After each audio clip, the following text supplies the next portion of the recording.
सुबह के करीब 5 बज रहे थे। भोर बस होने ही वाली थी।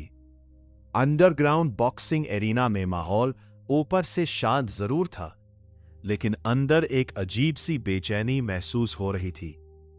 ब्लैक ड्रैगन गैंग के करण मल्होत्रा, समीर वर्मा, विकास चौधरी, नेहा शर्मा और अमित राणा रात भर शहर में भटकते हुए जो भी संसाधन मिल सके इकट्ठा करके अभी अभी लौटे थे।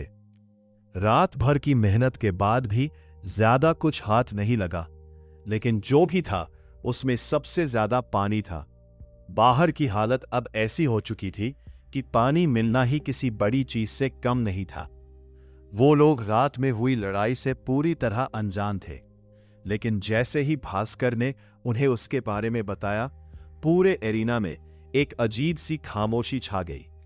विकास ने चुप्पी तोड़ते हुए कहा, भास्कर भाई, एक बात समझ नहीं आ रही, क्या हमें सच में उसके साथ ही रहना पड़ेगा? अमित ने सीधे कहा, अगर मौका मिले तो हम उसे खत्म भी कर सकते हैं। भास्कर ने उसकी तरफ देखा। जवाब देने से पहले कुछ सेकंड रुका।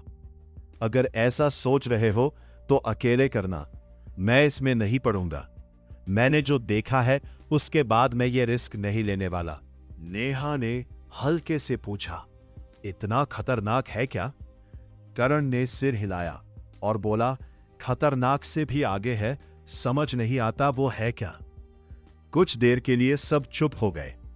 अमित ने सिगरेट जलाई और कहा, तो फिर सीधा है, उससे भिड़ने का कोई मतलब नहीं, उसके साथ रहना ही बेहतर है।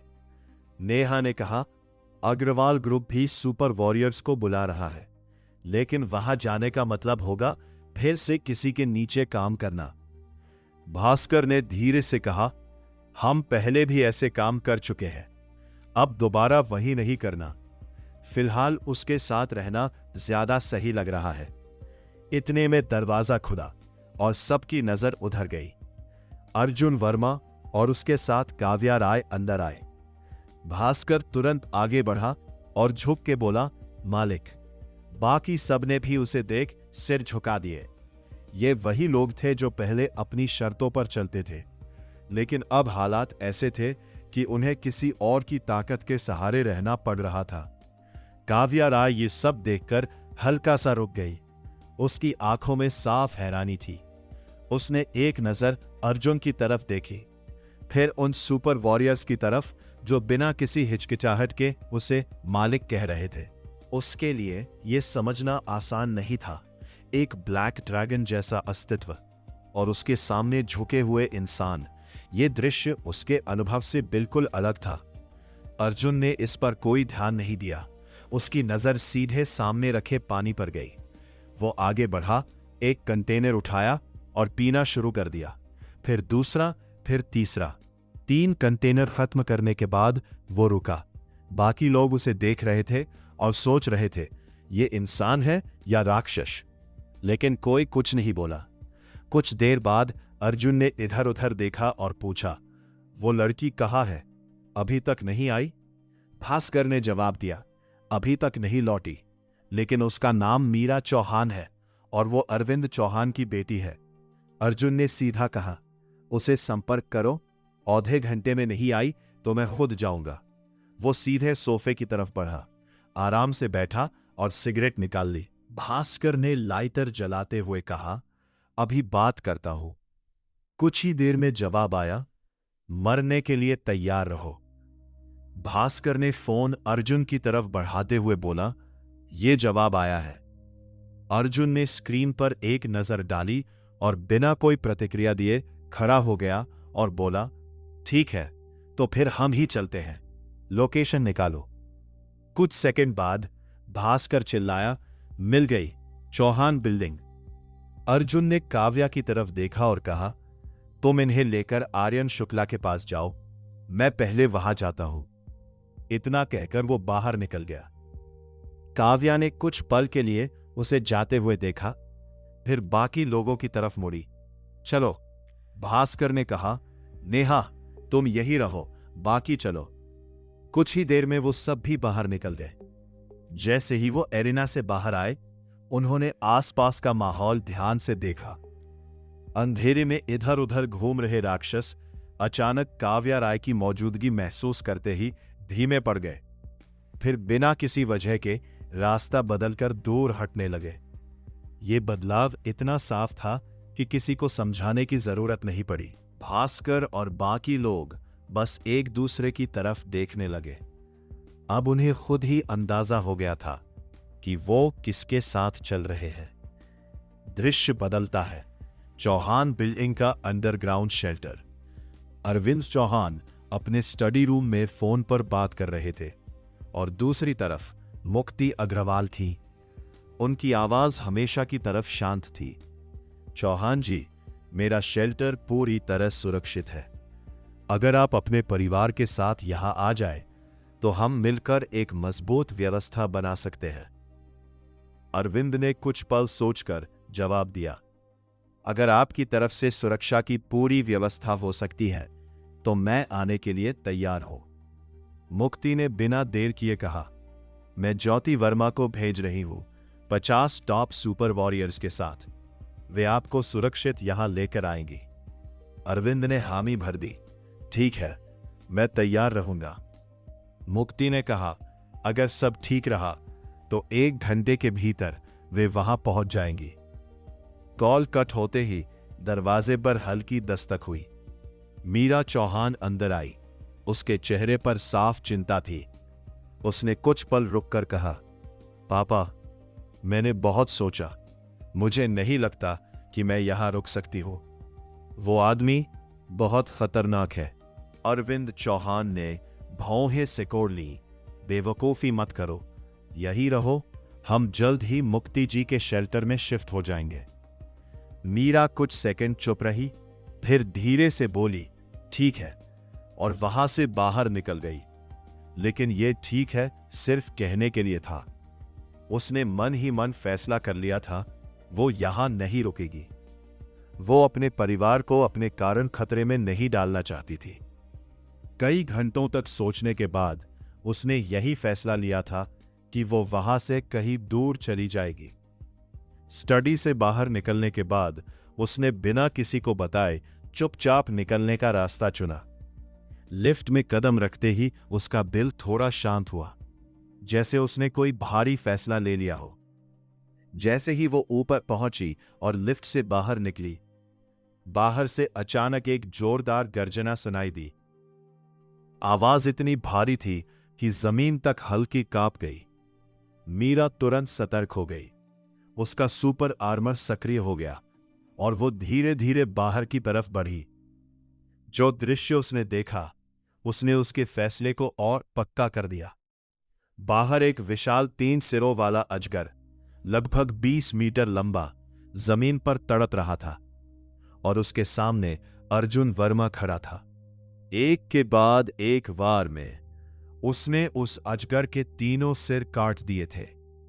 गर्म खून जमीन पर फैल चुका था और उसके पीछे मौजूद 2 काले ड्रैगन उस शरीर को निगलना शुरू कर चुके थे। मीरा ने बिना सोचे आगे बढ़कर कहा, मालिक। अर्जुन ने उसकी तरफ देखा, मुझे लगा तुम नहीं आओगी। मीरा ने तुरंत खुद को संभाला। वो कल रात जब मैं घर जा रही थी, रास्ते में बहुत सारे राक्षस मिल गए। मैं लड़ते लड़ते वापस पहुंची, काफी थक गई थी, इसलिए सो गई। उठते ही सबसे पहले आपके पास आने का सोचा।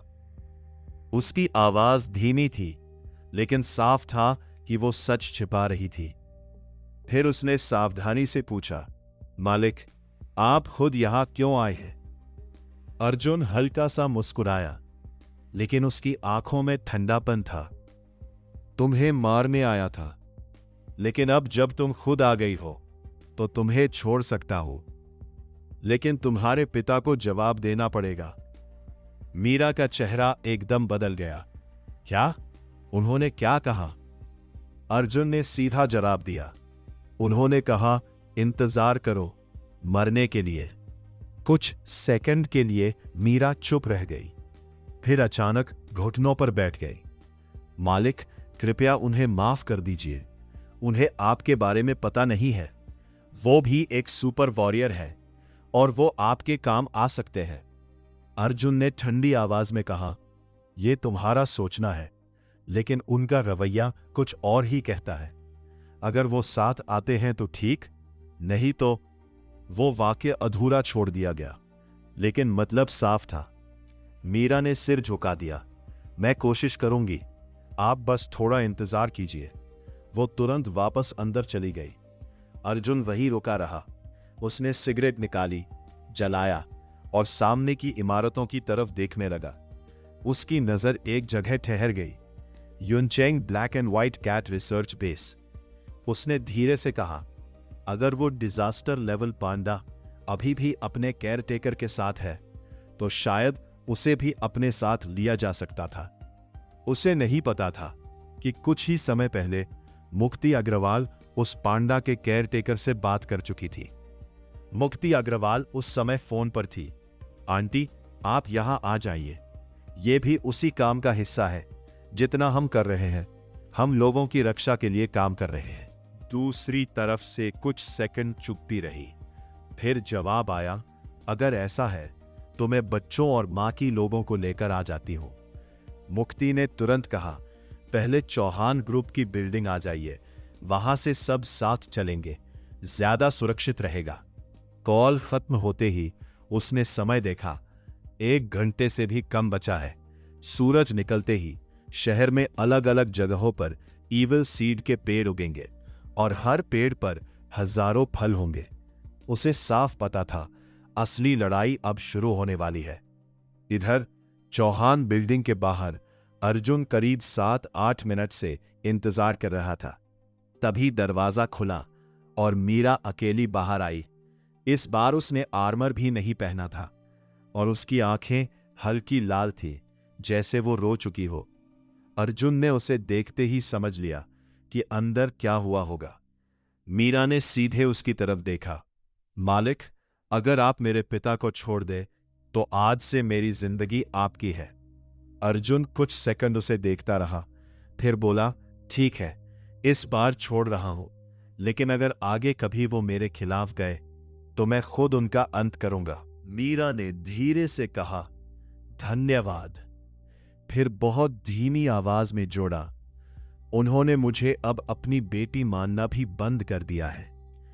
उसके लिए यह फैसला आसान नहीं था, लेकिन वो जानती थी कि सामने खड़ा इंसान कितना खतरनाक है।